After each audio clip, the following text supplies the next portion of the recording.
সম্প্রতি একটি প্রশ্ন অনেকেই করে থাকেন, সেটি হলো ইউটিউবে বা ফেসবুকে বা সামাজিক যোগাযোগ মাধ্যমে অনেক সময় দেখা যায় বিভিন্ন ভিডিও ক্লিপ বা অডিও ক্লিপ পাওয়া যায় যেগুলোতে মেয়েদের কোরআন তেলাওয়াত থাকে মেয়েদের কণ্ঠে।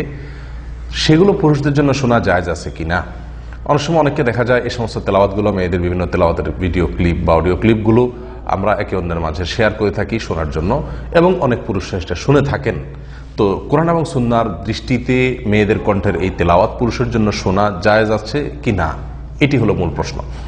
এই প্রশ্ন উত্তরে প্রথম কথা হলো যে মেয়েদের তেলাওয়াতের দুটি ফরম্যাট, এক হলো অডিও ফরম্যাট আর একটা হলো ভিডিও ফরম্যাট।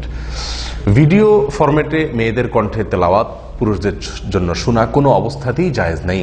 কারণ একে তো এটি সরাসরি পর্দার খেলাফ হচ্ছে, দ্বিতীয়ত হলো বর্তমান ফিতনার যুগে এটি নিঃসন্দেহে ফিতনার সমূহ শঙ্কা তৈরি করে, যার কারণে একজন পুরুষের জন্য একজন মেয়ের তেলাওয়াতকে সরাসরি ভিডিওতে দেখে দেখে তেলাওয়াত করা এটা জায়েজ নাই। আল্লাহ সুবহানাহু ওয়া তাআলা আমাদের চক্ষুকে নিবৃত করতে কোরআনে কারিমে নির্দেশ করেছেন, কুল লিল মুমিনিনা ইয়াগুদ্দু মিন আবসারিহিম।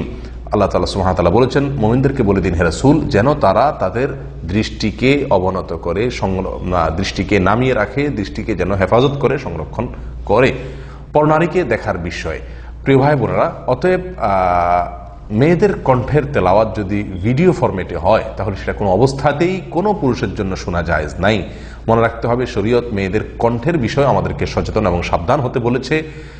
যদিও অনেক উলামা ইকরাম এখানে মেয়েদের যদি কোনো প্রতিযোগিতা বা কম্পিটিশনের তেলাওয়াত হয় সেটি বিচারক হিসাবে শোনা জায়েজ বলেছেন, শর্ত সাপেক্ষে সেটাও, অর্থাৎ ফিতনার আশঙ্কা না থাকলে।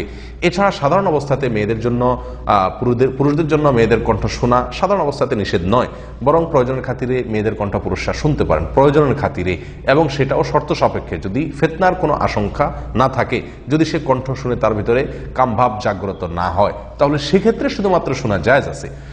আল্লাহ সুবহানাহু ওয়া তাআলা কোরআনে কারিমে মেয়েদেরকে বলেছেন, ওয়াকুলনা কাওলাম মারুফা, তোমরা স্বাভাবিকভাবে কথা বলো, কোনো কৃত্রিমতা তৈরি করা ছাড়া। এবং আল্লাহ সুবহানাহু ওয়া তাআলা বলেছেন, ফালা ইয়াখদাউনা বিল কওল, যদি তারা কোনো কথা বলতে হয় পুরুষদের সঙ্গে তাহলে কথা বলবে, কিন্তু কথার ভিতরে কোমলতা সৃষ্টি করার চেষ্টা করবে না। তাহলে বোঝা গেল যে পরপুরুষের সঙ্গে যদি কথা বলতে হয় বা পরপুরুষরা অন্য মেয়েদের কণ্ঠ শুনতে হয়, প্রথমত সেটা প্রয়োজনের খাতিরে হবে, দ্বিতীয়ত হলো সেটা স্বাভাবিকভাবে হবে, কোনো প্রকার কৃত্রিমতা তৈরি করা হবে না। অনেক ওলামারা তো বলেন যে কর্কশভাবে পরপুরুষের সাথে কথা বলবে যাতে করে সেখানে ফিতনার কোনো আশঙ্কা তৈরি না হয়। তাহলে সেক্ষেত্রে কোরআন তেলাওয়াত যেখানে বিশেষ করে কৃত্রিমতা অবশ্যই হবে, যেখানে কোমলতা সৃষ্টির চেষ্টা অবশ্যই থাকবে, এবং যেটি পুরুষের জন্য শোনা কোনো প্রয়োজনের আওতায় পড়ে না, সেটি নিছক আপনার কোরআন তেলাওয়াত শোনার নাম দিয়ে শোনা, এটা নিঃসন্দেহে একটি ফিতনার দুয়ারকে খুলে দেয় এই যুগে, বিশেষ করে ফিতনার এই ভয়াবহ যুগে। আর ভিডিও ক্লিপ হলে তো সেটা বলার অপেক্ষাই রাখে না।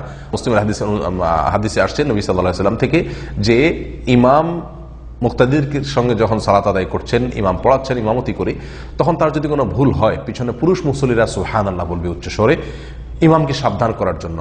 আর মেয়েরা যদি থাকেন তাহলে সেক্ষেত্রে মেয়েরা যদি ভুল ধরতে পারেন তাহলে তাদের ভুল ধরাটা সুবহানাল্লাহ দিয়ে হবে না, কারণ তাদের কণ্ঠের এই আওয়াজ শরীয়ত উচ্চস্বরে বলুক, অন্য পুরুষরা শুনুক, সেটা চায় না। সেজন্য তাদেরকে নবী সাল্লাল্লাহু আলাইহি ওয়াসাল্লাম বলেছেন হাতের তালুতে বাড়ি দিয়ে আওয়াজ দেওয়ার জন্য, ইমামকে সচেতন করার উদ্দেশ্যে। ঠিক এমনিভাবে আমরা যদি দেখি হজের সময় তালবিয়া পাঠ, লব্বাইক আল্লাহুম্মা লব্বাইক, ইহরাম বাঁধার পর থেকে নিয়ে যে তালবিয়া পাঠের নির্দেশ এসেছে, এটি পুরুষদের জন্য উচ্চ স্বরে তালবিয়া পাঠের নির্দেশ এসেছে, কিন্তু মেয়েদেরকে বলা হয়েছে নিম্ন স্বরে তালবিয়া পাঠ করার জন্য। সেই সাথে আপনি লক্ষ্য করবেন যে আজান পুরুষদেরকে দিতে বলা হয়েছে, মেয়েদেরকে দিতে বলা হয় না। এই সবগুলোর মূল উদ্দেশ্য অনেক উলামা ইকরামের দৃষ্টিতে ফিতনা থেকে উম্মতকে রক্ষা করা। অতএব কোরআন তেলাওয়াতের নামে আপনি মেয়েদের ভিডিও ক্লিপ শুনবেন, সরাসরি পর্দাহীনতা আপনার তো হচ্ছেই, সেখানে কৃত্রিমতা কোমলতা দেখে কামভাব জাগ্রত হওয়ার সমূহ শঙ্কা তো আছেই। এমত অবস্থাতে সেরকম তেলাওয়াত শোনা, মেয়েদের তেলাওয়াত শোনা আমাদের এটা না কোনো প্রয়োজনের আওতায় পড়ে, না এটা আশঙ্কামুক্ত, সরাসরি বিপর্দা তো আছেই। অতএব এটি সম্পূর্ণ হারাম হবে এবং নিষিদ্ধ হবে। আসুন নেক্সট সুরতে ধোকা, অর্থাৎ দেখতে মনে হচ্ছে ভালো কাজ করছি, কোরআন তেলাওয়াত শুনছি, এখান থেকে আমাদের অনেক অনাচারের পথ সুগম হয় এবং তৈরি হয়। এই জন্য এখান থেকে বেঁচে থাকার চেষ্টা করি। আল্লাহ তাআলা আমাদের সকলকে সাবধান এবং সচেতন হওয়ার তৌফিক দান করেন। আসসালামু আলাইকুম ওয়া রাহমাতুল্লাহি ওয়া বারাকাতুহু।